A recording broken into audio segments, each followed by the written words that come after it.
તારીખ 8/1/2025 આજે સરગવા બલ્લની કામગીરી ચાલુ કરેલી છે મિત્રો। ટ્રેક્ટરના પલવની પાછળ એક ફાવડું રાખવાનું, એક કાઢી નાખવાનું અને 10/8 અમે વાવેતર કરીએ છીએ તો 10 ફૂટે આ રીતે ઓળા પાડી દેવાના અને સોણિયું ખાતર કમ્પોસ્ટ કરેલું અમે અંદર ભરીએ છીએ।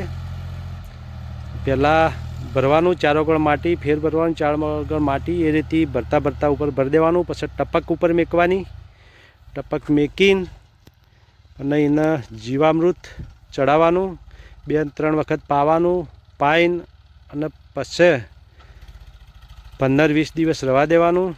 લગભગ અમે બીજા મહિનાના એન્ડમાં અમે સરગવા ચોપવાનું ચાલુ કરીશું। ત્યાં સુધી કોઈ ગરમીમાં હોય સોણિયા ખાતરની અંદર તો નીકળી જાય, ને કે જો ગરમી છે ને વાવશો તો છોડ બળી જશે અને મજા નહીં આવે, એના મૂળ જ બળી જાય ગરમીના।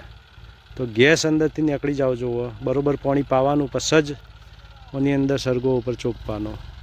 મિત્રો એક ઓળાની અંદર 2 વખત ટ્રેક્ટર રાખવાનું એટલે ઓળો ઊંડો થઈ જશે। પહેલાં લાવવાનું, જોઈ લો તમે મિત્રો, આથી એકની અંદર 2 વખત પહેલાં લાવવાનું, ફેર લઈ જવાનું એટલે ઓળો ઊંડો પડી જાય અને ઓળો પહોળો થઈ જાય। એની અંદર ટોચ ના હોય જુઓ, પાવડેથી પછી હરખો કરી દેવાનો, નીચે પહોળો કરી દેવાનો। તો શું છે કે સાણિયું ખાતર સારી રીતે પથરાય અને જેટલું પહોળું પથરા એટલું રિઝલ્ટ વધારે મળે।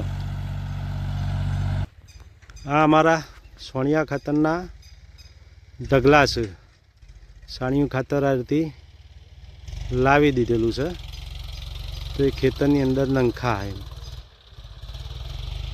બધા ઢગલા કરેલા। 1 વીઘાની અંદર 4 ટોલો કમ્પોસ્ટ કરેલું અમે સાણિયું ખાતર નાખીએ છીએ।